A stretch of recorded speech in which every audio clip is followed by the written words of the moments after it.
There are only a few kings and queens from our past that history has been kind enough to remember and glorify. Many more have been and gone and serve as mere footnotes in our history. Think of the 100 Years' War. Think of the Battle of Agincourt. Can you think of the king that led the English to this famous victory against the French? Okay, fair enough. Some of you are obviously clever enough to know that sort of thing, and maybe I'm just showing my ignorance, but I wouldn't have known that it was indeed King Henry V. And my next guest has written a book about the year which saw England's defeat of the French at Agincourt. It's called 1415, Henry V's Year of Glory, and I'm joined on the telephone by the author Ian Mortimer. Ian, good evening and thank you for joining me. Hello. I have to be honest, I haven't yet managed to get all the way through the book, but that's more to do with the fact that I'm a slow reader. However, I am very much enjoying the experience of reading your book, and it's got one of the best opening pitches. You describe the events of November 1407. Oh, the murder in yes. 1407. Yes, it was a particularly grisly murder. It was, and a great opening for a book, I thought. Yeah, well, it was described in such detail by the people who investigated to find out what had actually gone on, because, of course, it was the regent of France, the brother of the King of France, who got murdered. So it was an extremely important moment, and you had normal people being interviewed to find out what had really happened, normal people who'd sort of seen the scene. So what exactly happened then? Can you describe the murder? Charles VI of France had this nasty disease whereby he had occasional bouts of madness. He believed he was made of glass, very fragile, and other times he was totally fine. So you had France plunged into disorder because of the unstable state of the king. So the king tended to allow power to slip from his grasp, and the person who manipulated power in the French government best was his brother, the Duke of Orleans. And he was a particularly nasty piece of work. And so he liked the lady to the point where he wasn't prepared to say no, take no for an answer, and he was known to have seduced or raped a number of leading women in the French court, yes. Yeah. One of the challenges that you have to overcome when looking at this period, and you mention this in the book, is not to regard Britain, France, Europe, in the same way as we do today in terms of nations. It was almost a hodgepodge of kingdoms, princedoms, duchies and counties. The idea of nations is only really evolving at this time. In fact, you could look back to Henry V's great-grandfather, Edward III, by whom I've also written, as a person who really found the idea of a nation. And the difference between a kingdom and a nation is a kingdom, everything comes from the top down. The king basically rules, and he rules it like a lordship. In a nation, you have a number of different lordships, all who are contributing taxes towards the communal good and having a say in Parliament, holding the king to account for the communal good of the whole nation. There's a difference of responsibility and how the whole thing runs. Now, this is only just forming, and it forms in England in a way that is really quite exciting and quite powerful. And in France, not a hope. I mean, France is still divided between Burgundy and Brittany and a number of very, very powerful royal dukedoms. It all seemed quite unstable, and I suppose part of that was because there were probably about as many egos flying around as there were swords and arrows. Yeah, I mean, you had to be an ego if you were going to get anywhere. But you had to be a real character. But the trouble is that when you're dependent on the vagaries of individual characters, you often end up with a government divided amongst itself, or between itself, because of personal wars between leading members of the aristocracy. Turning to Henry V himself, now, he had a problematic accession to the throne, mainly because his father, Henry IV, had taken the kingship by force from his cousin Richard II in 1399, which led to sort of sinister whispers in dim-lit corners as to Henry V's rightful inheritance to the throne. Absolutely, yeah. The Lancastrians themselves were on very, very shaky ground. There are legal reasons why Henry IV was not a usurper. There are legal reasons why he was Richard II's legitimate heir. However, for him to come back to England and impose himself and get rid of Richard II and later murder him, it really did question whether he was the rightful person to impose his will in this way.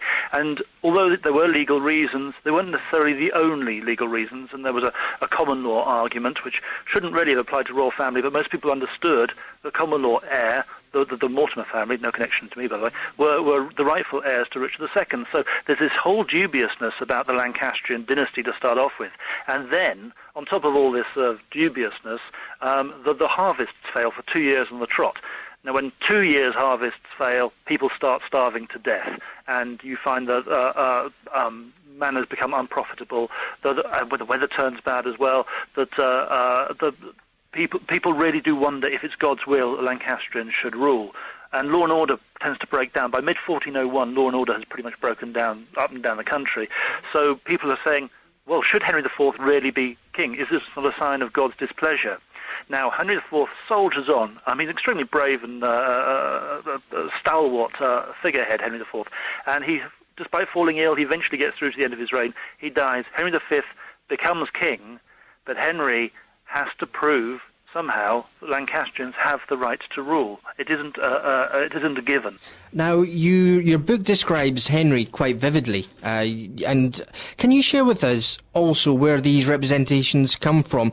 One sort of almost imagines an Alistair Campbell-type figure writing in his diary, had a disagreement with King H again today, bloody moody sod. I mean, where did these sort of descriptions come from? Well, we've got so many different ideas of Henry. I mean, Henry V himself he's not an outgoing character. He's not like an Edward III sort of chivalric hero. He's not like a King Arthur character. He's extremely solemn. He doesn't talk very much. He is a man of action, a man of resolution. He hasn't got a great sense of humour. But because of his achievements, we've got lots of other ideas of him as well. We have Shakespeare's Prince Hal, this fun-loving prince, which is preposterous. There's no root in reality whatsoever. We also, because of Shakespeare, have a sort of post-Agincourt heroism. So the cool, calm, collected king throughout, and that's reading events in hindsight. Henry V is a very, very worried man from the moment he comes to the throne. He's also exceptionally pious, even in an age which is of extraordinary piety. He's almost a zealot. He is that fanatical in his religion. When most kings would go to Mass once a day and they would do most of their business and chat to people throughout that Mass, Henry V does it 3 times a day, and he pays attention to the service all the way through. He is a very deeply religious man.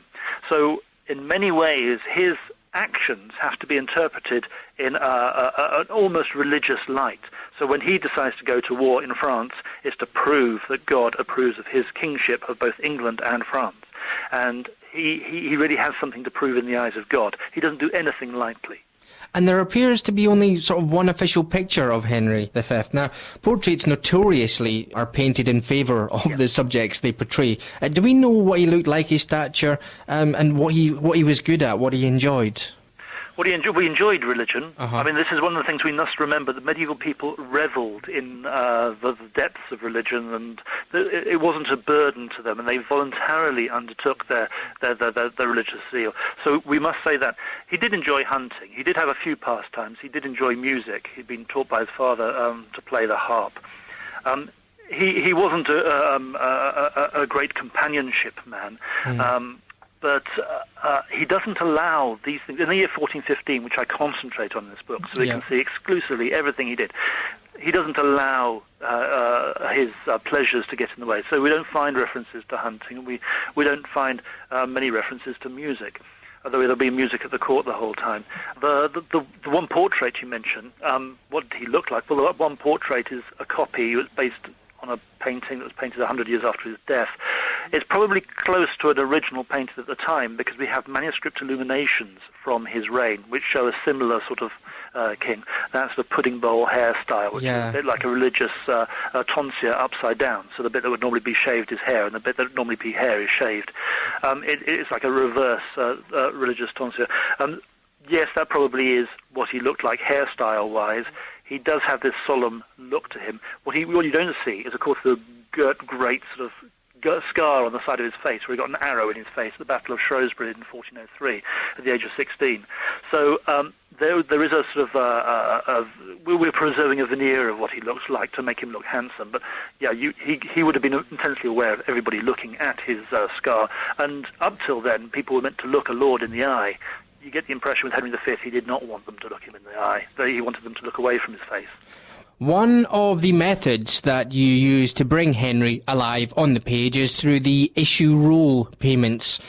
This was useful as it showed where Henry was spending his money, and also, as you say, men and women often lie or exaggerate their feelings in their letters to one another, especially heads of state, but they rarely lie in their account books. Yeah, I like that. I'm glad you picked up on that one, because so often you get people saying, biography isn't proper history. It's always taking one person's point of view, and that's never the whole view. And there are weaknesses to biography, and it is easy to criticise it. But, when you're trying to work out sort of how you write a biography, where people really spend their money is often a real indicator of character, whereas what they write in their letters can often be hyperbole or lies. I've written about quite a lot of medieval characters who blatantly lie in their letters, and in this book, the Duke of Burgundy, John the Fearless, a real character, is one of those people who lies left, right, and centre. You can never trust a word. So, yes, where you actually spend your money, and it's a very rich source. I mean, it's also a problem that if you're looking at the year 1415, virtually all the household accounts have been destroyed, apart from the ones that relate to war. So you have a very skewed opinion. So I was very pleased with the survival of the issue rolls from this period, because, of course, there you have a real source, and this is real money being spent. It's not just a fictional amount spent on his behalf by somebody else. So this was a rich source for me to use. One of the topics that runs through 1415 and your book is the Council of Constance, which was held from 1414 all the way through to 1418. Now, that's right. Constance is in the southwest corner of Germany. Yep. And just totally as an aside, one of the things that I was struck by was the fact that Henry sent his representatives, they sailed to Calais, and then they did the rest on horseback, which obviously was just the normal run-of-the-mill things that people would do. But one imagines a sort of train of dukes and knights on horseback slowly trudging along a muddy path in the rain, with not an iPod between them. Were these trips as arduous as one imagines? Because, I mean, that from England all the way to the west corner of Germany, it was quite a long trip. It's a long trip. I mean, we have this myth that people didn't travel very far in the past. And this myth really comes down to us from the 19th century, and people started doing local history and their family history, and they realized that most people married somebody from the same parish, and they had ideas about manorial requirements that said you couldn't leave the manor without your lord's requirement, and lord's permission. And that's all true. People did tend to marry people from the same parish, and people didn't tend to leave manors without their lord's permission if they were of a servile status. However, at the top end of society, people regularly undertook very, very long journeys. So, yes, it would have been arduous, and in winter especially. I mean, the first deputation that goes across to Constance that leaves in December and goes via Calais, well, that would have been a rough crossing across to Calais. Couldn't have been particularly easy. But then that long journey, it took them 10 weeks to get there. So you're talking about quite an arduous thing. In summer, of course, it's only 5 weeks. It was much easier later in the year.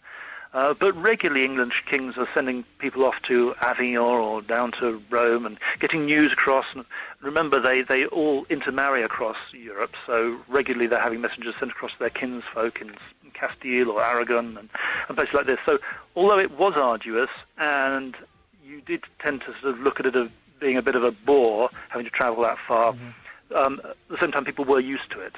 Yeah. Now, at the Council of Constance, there's so much going on there, and especially behind the scenes. It's a hugely important event, yeah. It's hugely important. And, well, the main purpose was, if I'm correct, to end the papal schism, because there was 3 popes at this point. And one of the things, again, you say in your book, is that people believed the Pope to be in direct communication with God. And therefore, I mean, these were very powerful people. But Henry himself, although he didn't attend the conference, he sort of used it as a means of an end, really, wasn't it, to attack France? Well, yes, but you must remember that the reason he's attacking France is not for England's benefit as such. It's very much to demonstrate his God-given position as the rightful king of England and the rightful king of France. And so really he's engaged in a big propaganda warfare. Normally we're used to the idea of propaganda serving the ends of warfare. In Henry's case, the warfare was serving the ends of the propaganda. The whole thing is to demonstrate his legitimacy and the legitimacy of the Lancastrians. Now, he can do this in France through war, through winning a victory and God giving him the victory, and he can do it at Constance too, by impressing everybody, where all greatest prelates of Europe and Christendom are gathered there at Constance. If he impresses upon them and on Sigismund, the Holy Roman Emperor, that he is the sort of the arch prince of Christendom, then they're not going to question his legitimacy. And their foreign sort of sort of connections with him, they're going to reinforce Henry's right to rule in England and to be acknowledged as King of France.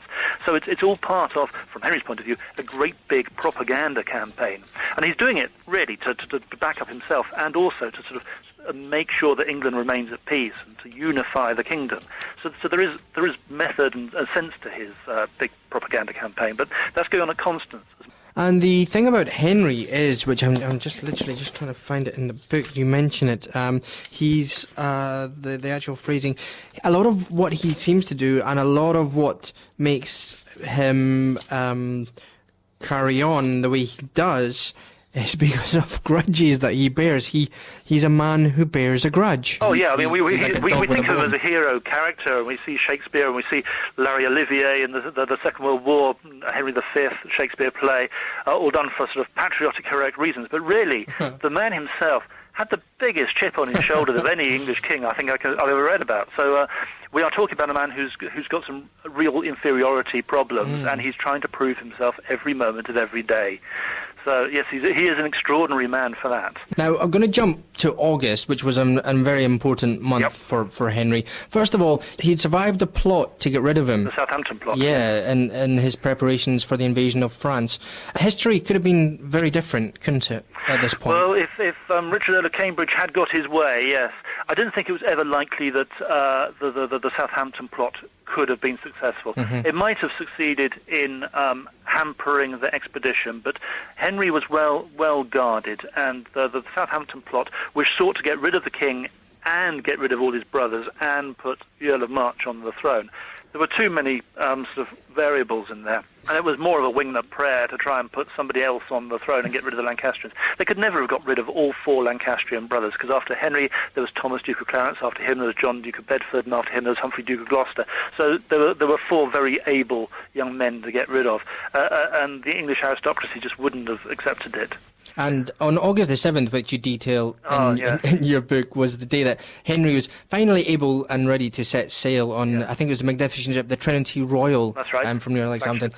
And I like in your book where he pardons the Earl of March for all the treasons, murders, rapes of women, rebellions, insurrections, felonies, conspiracies, trespasses, offences, negligences, extortions, misprisons, ignorance, concealments, and deceptions committed by him, which is quite a long charge list. They're very thorough when they sort of give people pardons in the Middle Ages, yeah. Was this pardon a sign of his strength or weakness at this point? Because he was quite in debt, wasn't he? That sounds like an exam question, isn't it? Was it a sign of his strength or weakness? Discuss. It is a sign of kingship. It is very much, this is the king being able to be merciful to the person who betrayed the plot and did the right thing. But he was hugely weakened by that plot. And in many ways, some of his leading aristocrats were hugely weakened by it too. A key example is his cousin and one of his closest friends, the Duke of York, whose brother was the leader of the plot. The Richard Earl of Cambridge was the younger brother of the Duke of York. So he is almost humiliated by a member of his family, his own brother, actually trying to kill the king, or plotting to overcome the king, whichever way you look at it. And so he's really got to prove himself in the coming battle. And in this way you see there is a sense in which it does strengthen Henry, because now everybody has got to buckle down and fight for Henry. As soon as they're in France, there can't be any deviation. You've got to fight for the English, otherwise you're going to die. I mean, so really everybody has to fight to survive, I suppose. And in many lords feel they actually have to fight to prove themselves, because the plot, which you mentioned so many of them, has cast questions on how loyal they are. So they all have to prove their loyalty too. So it's a very interesting sort of prelude to the French campaign. And again, this all sort of ties into the religious element as well, isn't it? Where there's been a lot of problems, and everything that happens is seen as a sign of God, either God's approval or God's disapproval with absolutely. And one of the people who was involved in not telling Henry about the Southampton plot was one of his close friends, Henry Scrope, who was an extremely religious man, and so therefore by Henry executing this man in cold blood with no trial as such. I mean, there wasn't what we would call a trial, and everybody knew that this was a very religious man he's done away with. There are questions about, is there going to be judgment on Henry V in order for practically murdering this very religious man, Henry Scrope? So all sorts of questions up in the air, a lot of people feeling they have to prove themselves, and it was anything but a foregone conclusion. And the whole campaign in France was extremely well planned, but you still would have put your money on the French winning it, even at the point at which Henry set sail. Yeah, because so he lands in northern France on the 13th of August and besieges the port of Harfleur. That's right. Siege takes longer than expected. A lot longer. And again, the will of God comes into it a little bit, because dysentery takes hold. Yep. And one of Henry's close friends, Bishop Courtenay, that's right, who was a lifelong friend, wasn't he? Yeah, they'd grown up together. He was very close. In fact, Bishop Courtenay is still buried in the same coffin as Henry V was eventually buried. They're at Westminster Abbey. They're together. I'm not actually sure they're still in the same coffin, but they were in the same place in the same coffin. His closest religious friend, definitely. I mean, he probably had equally close ties to Duke of York and probably the Earl of Warwick, but certainly Courtenay is his closest religious friend. The besieged town of Harfleur eventually gives in. It's a titanic battle, and it's one of the sort of unsung sort of acts of heroism, the defence of the French against the English in that port. Was this the turning point, do you think, that gave Henry the sign that God was on his side, and eventually led to his success at the Battle of Agincourt? No, I don't think so at all. I think it cast everything into doubt. When Henry started on that siege, everybody was with him, everybody was fighting together, everybody's united. At the end of the siege, and it went on for a good month, it had severely weakened the English troop. More than 2,000 had to go home. Others had to go home injured.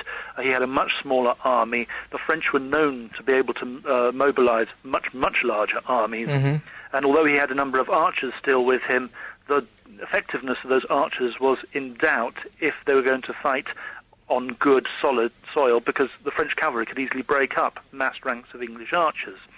So he had basically to trust to his luck, and when he decides he's going to go on this march to Calais, to this demonstration almost of English power across northern France, a lot of people say, don't do it. In fact, his own brother, Thomas Duke of Clarence, says don't do it, and Thomas Duke of Clarence was a better soldier than Henry V. So you're looking at people immediately questioning whether he's doing the right thing. And he makes it an act of faith that you will go with the English army, and he leaves a garrison at Harfleur, and he sets off on this amazing march towards Calais. Which makes Agincourt even more impressive. It actually is much more dramatic and much more extraordinary, really, than even what I just said, because Henry, at this point, is trying to emulate his great-grandfather, Edward III, and march to Calais through a specific point on the River Somme at Blanchetaque, which is where Edward III, in an extremely dramatic moment, and very famous, managed to fight his way across the river and get across the river to escape the French. And the tide came in and stopped the French pursuing them. And this all culminated with the siege of Calais, and this is why Calais was still in English hands. A very famous moment. Of course, that incorporated the Battle of Crécy, which was, at that point, in 1415, still thought to be, along with Poitiers, the greatest of English victories. So Henry is trying to demonstrate this. He gets to Blanchetaque, and he's about 3 miles away, and they say, there's no way you can fight your way across here. You can't do it with a third. There's a much larger army there. And although his army is now starving to death, he decides to move inland, and he gives this extraordinary command to march straight into what is, for most people, the heart of France. So he is, as everybody sees it, marching with an starving army straight into the heart of France, and there's no way they're going to come out of it alive. No one could have believed that what would happen. So when it comes to Agincourt, it really was a victory against all the odds, not because the English were outnumbered. They're not that badly outnumbered. That's later propaganda. All right. The propaganda of this fantastic victory makes the numbers ridiculous. I mean, some English chronicles say 180,000 Frenchmen against 6,000 Englishmen, so they're outnumbered 30 to 1. Well, I can't think of a polite word to use, but that's not true. Anyway, so it's not because they're outnumbered, it's such a remarkable victory, it's because everybody was so downhearted, they really did believe they're going to die when they met up with this army, which did look as if it hugely outnumbered them. The actual number of fighting men was probably 2 to 1. It looked more like 3 or 4 to 1, because the way that the French army was actually configured separately to the English one. And again, I like the detail in your book where you say it's unlikely that Henry slept the night before the battle, and you also describe him riding out on a small white horse. How much of an impact did he himself have on success? By this stage, everything. The reason Agincourt was a success is because this man believed absolutely God was going to give them victory. His faith never wavered, and everybody else is by that stage. By the morning of Agincourt itself, everybody else had basically thought we're putting a brave face on it now, it's going to be a humiliation. The French were actually casting lots for who was going to take whom prisoner on the English side, because of course they'd ransomed them, and it was almost a foregone conclusion.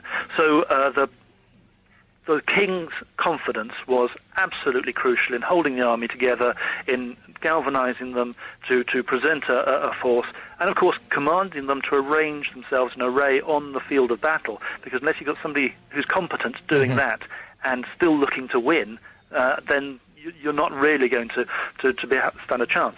I mean, when the battle came, they were hugely lucky because of the weather. I mean, phenomenally lucky. Henry would not have won that battle probably if it hadn't rained all the way through the night before. But the king's courage and the king's faith, leading the army to there, keeping them together, was absolutely crucial. I don't like Henry V, but the one thing I cannot take away from him, he's got to be one of the bravest Englishmen there's ever been. And after the battle, he returned a conquering hero. Well, yes, this is where I started to like him.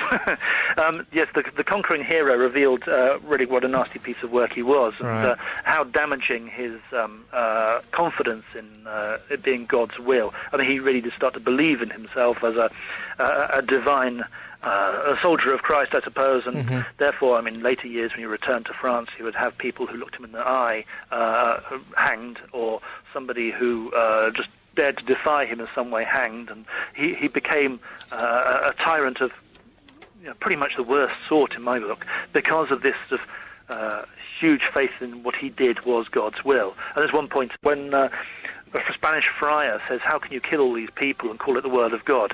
And Henry replies that I am the scourge of God sent to do his work, to punish these people for their sins. And it really is the avenging angel from the Old Testament sort of thing. And that's why I don't like him. But you can't take away from the courage the man showed. Did he die happy, do you think? No, he died of dysentery, so I don't suppose he died happy at all. Did he die content in the knowledge that he had achieved a lot, do you think? Or is it history has been kinder to him than he was probably on himself? Oh, absolutely. I mean, I think with a character like that, somebody who sets themselves up to demonstrate God's approval of their work, they are setting themselves on a path to destruction, because at any time their understanding of God might actually flip, and they might not be the favoured person. So they're constantly under pressure from themselves, really, to live up to what they think God's expectations of them are. And so therefore they're always on the back foot. If they have any success, it can only be temporary, it can always be taken away, anything can be lost at any time, and I think in constant worry and fear. And if you look at Henry from 1416 or 40, I can't remember the exact day, but from 1416 or 1417 to the end of his life, he's constantly in France fighting the French and having some serious reverses. I mean, he loses his battle, he loses his brother in one of the battles and several friends at the Battle of Bourget. And reverses like that mean that, hold on, perhaps it's no longer God's will that the Lancastrians should rule. And so therefore there are always doubts. And he's constantly fighting, and when he finally gets sick and realizes he's going to die, then that must have been seen as God's judgment too. So I imagine he was extremely hard on himself. 1415, Henry V's Year of Glory, is published by the Bodley Head. Ian Mortimer, you've got a website as well, don't you? Yes, if you go to ianmortimer.com, you'll find out all about me. You'll find out all about you, and this book is fantastic. Like I say, I've not got all the way through it, as probably came out a little bit by the end there, but it's a fantastic book, and the level of detail and knowledge contained within it is great. And at school, you're taught about Henry the sort of 8th and his 6 wives and stuff like that, which is all fine and good, but it's interesting hearing about people like Henry V, who, and especially that sort of level of detail, who, in many ways, because he was also the king who first introduced the English language to the king's court, wasn't he? No, No? No, he certainly wasn't. As it was the third who starts to his great-grandfather, again, who had this idea of nationalism and starts to introduce English as a language of the realm. He does that on his 50th birthday in 1362, and from then on people are allowed to plead in English rather than having to plead in French or Latin. So it's Edward III who deserves the But this is the problem with Henry V. Because he became such a national hero, people start giving him the credit for everything and start blaming everybody else because they weren't up to him. His father won this terrific victory at Shrewsbury in 1403, but ended up being shunned as an English character because he was a usurper king. So frequently you will read in Victorian and early 20th century histories that the only reason that Henry IV won at the Battle of Shrewsbury is because his son was there, Henry V. His son actually got injured with this arrow in the eye, or just below the eye, so he couldn't actually form much of the command of the battle, but nevertheless people give the credit to Henry V.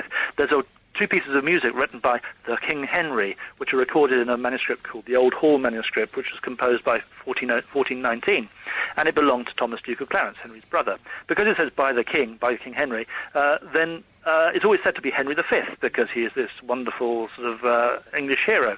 Well, it's probably by his father, because Thomas didn't like his brother very much, and he was very close to his father, and his father definitely did compose music, and we have numerous references to his father's music and how great a musician he was. So it probably was Henry IV, but we all give the credit to Henry V because of his national hero status. So yes, English language, likes of the music and things like that, it's one of those things that's wrongly assigned to Henry V. Henry V was part of this culture of English royal national greatness. Now he put a different take on it, he's much more personal and religious, but really he's following the footsteps of Edward III. Ian, you're a fountain of knowledge, and Thank you. You're one of those people who it would actually be nice to bump into in a pub, I think. Oh, well, good. I'm often in a pub, so please do. Ian, thank you very much indeed for coming on the programme. It's been my pleasure. Thank you very much.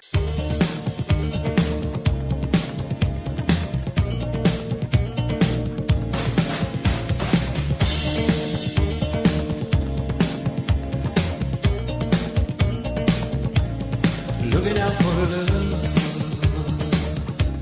in the night so still.